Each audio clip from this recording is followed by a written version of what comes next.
Kanye West, love him. From Chicago, Illinois, like myself. Jesus walks. Religious, God. I thank God for being here right now. I thank God every single day. Chicago.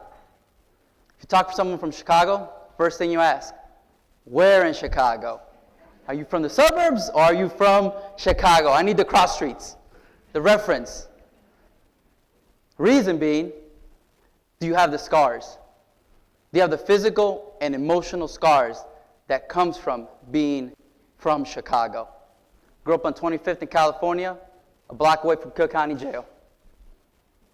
From Chicago. Emotional scars. Not a big deal. Domestic violence. Prevalent in my life. Throughout my life. Domestic violence. Not a big deal. Part of life.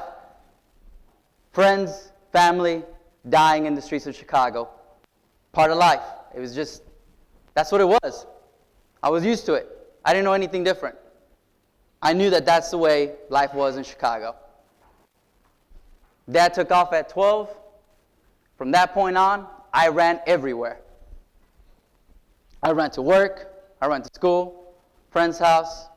I ran. As soon as that sun started coming down, I knew it was time to go. I remember specifically one day, running. Sun's going down, gotta run. So I start running. I'm going home. I'm by Blue Island and Ashland. And a car pulls up right next to me. White Trans Am. 3 guys in it. Pull out a shotgun, point it right at me. 6 feet away from my face. Lights flashing before my eyes. Wow, that's it? Well, at least I made it to 18. Ran home. That wasn't the day. They just wanted to see my expression. Bawled my eyes out on the kitchen table. Man, rough day today. But I was tired. Mom came up. What's wrong? I'm done. I'm tired. I'm angry. Why is it always me? Why does God let these things happen? Questioning God at every single corner. Picked up the phone, called the recruiter. You need to get me out of here tonight. Tonight, I gotta go. Call me back 15 minutes later. He's like, okay, 6 years, security forces. Sure, why not? Let's go for it. I'm out? Okay, good. Fantastic. So I'm off. I didn't say goodbye to anybody, just got on the plane and left. Didn't know anything about security forces or the military or anything. I just knew that was my way out. And I was going to survive Chicago. BMT, tech school, whatnot. Got to my first base. It was awesome. Firewall 5. But I remember one specific thing. 2 days after Christmas. I was hungry. Middle of the night. Got up. I was like, let me go to the chow hall. So I walked into the chow hall. Middle of the night. I was walking. That was the very first day that I can remember being happy. Thinking to myself, wow, I'm walking. I'm calm. I'm not going to get shot at. I'm not getting chased down. Very happy. Soon after, I went on my first deployment. Everybody that talks security force members know we spend a lot of time talking. We come real close, much like everybody else in the shops. You know, you come close to your friends. I remember specifically one day being with Airman Harding, and she wasn't wearing a seatbelt. I said, hey, why don't you wear your seatbelt? You're a cop. Hypocrite. God, can't stand it. The next day, I got a day off, so I was happy. And I remember them coming to the dorms and saying, Harding's dead. She rolled over the Humvee, and it bent her in half. She's dead. And the anger's always been there.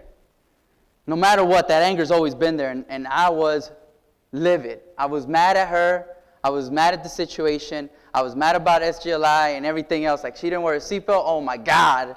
What was she thinking? But you pressed on. You just press on. You keep going. It's just a way of life. Boom, press on. Got home to home station, By then, I lost my girlfriend. So I was really upset about that too, I guess. All right. But a lot of incidents happened to the point where I was control roster, UIF, you name it, I had it. I knew everything, the in and out about all that. My supervisor said, you're going to be a great troop one day because you know all that process. I was like, okay, whatever you say.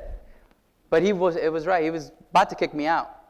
If it weren't for my first sergeant, Master Sergeant McFarland, who I talked to, and I explained to him the situation, why I was so mad and why I had done all these bad things. And he said, just talk to your supervisor. Talked to my supervisor, said, give me another chance. Gave me another chance. It's like, wow, I'm so lucky. It's literally that close to being kicked out of the Air Force. And they got me help. I went to anger management, psychiatrist, everything else. Like, you don't have to be angry anymore. That's not a way of life. You need to relax. Went back to church. Started realizing that I didn't need to live with fear. Enjoying every single day.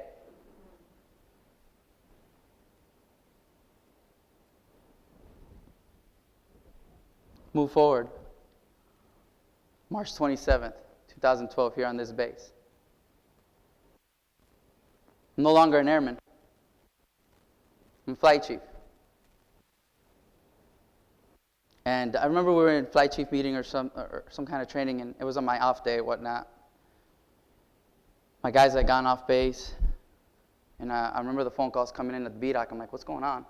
Phone calls just coming in from all directions. So I got there and I sat down. I'm wondering to myself, man, what's going on? They're like, get a call from one of my NCOs, and he's telling me someone's going to hospital, and other calls are coming in that some Americans hurt. And I just sat there, and I had that nasty feeling inside. This is one hospital, this is another hospital, not the same thing. But I remember the senior walking in about an hour later. Everything was already routed. He's looking at me, and he's walking across. And I'm looking at him, and he hits a Claston. Smacks it. He looks at me, and he says, you know what that means, right? A hard drop.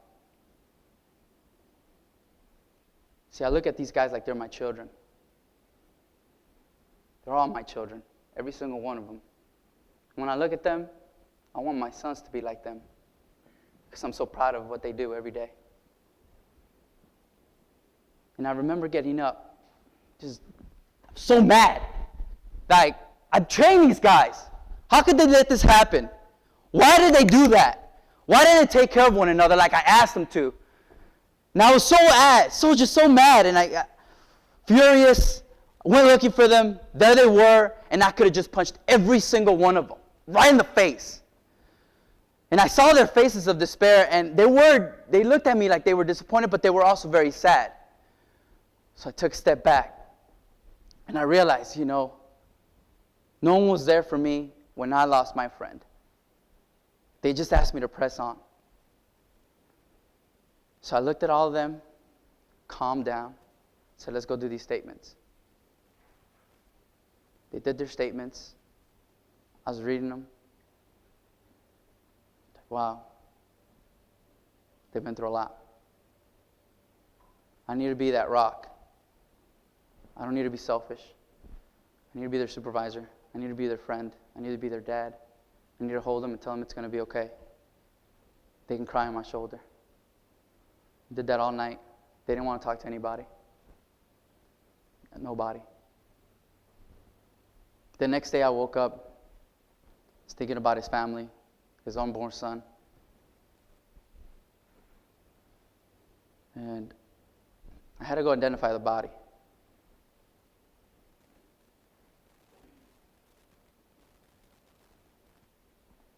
When I saw the body, I came to. My guys are extraordinary.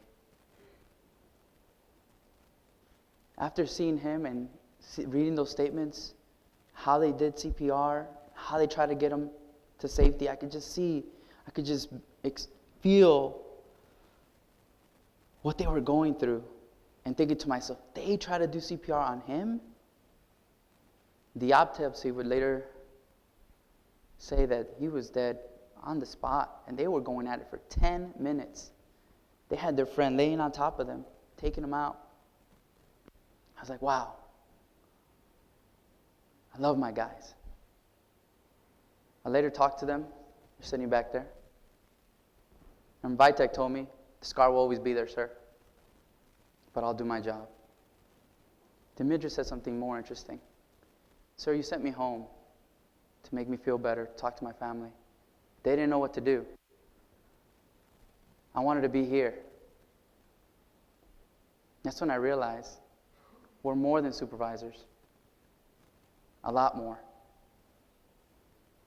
I also realized that I wasn't preparing them for everything. I was preparing them to take lives. I was training them to take lives on a daily basis. But I wasn't preparing them for death. Some of the VRAVs weren't done, the wills weren't done, SGLIs were off. I was like, man, what kind of supervisor am I? So I ask you, what kind of supervisor are you? Are you preparing them for life? They need more than supervisors. The reason I'm standing here is because of my supervisors and my peers and my airmen. They created me. They were my dad, my uncles. And the way that I can repay them is by being a mentor and being there for them no matter what. I love the Air Force, and I'm always positive about life in general. It's a good life I lived, and I'm ready. Thank you.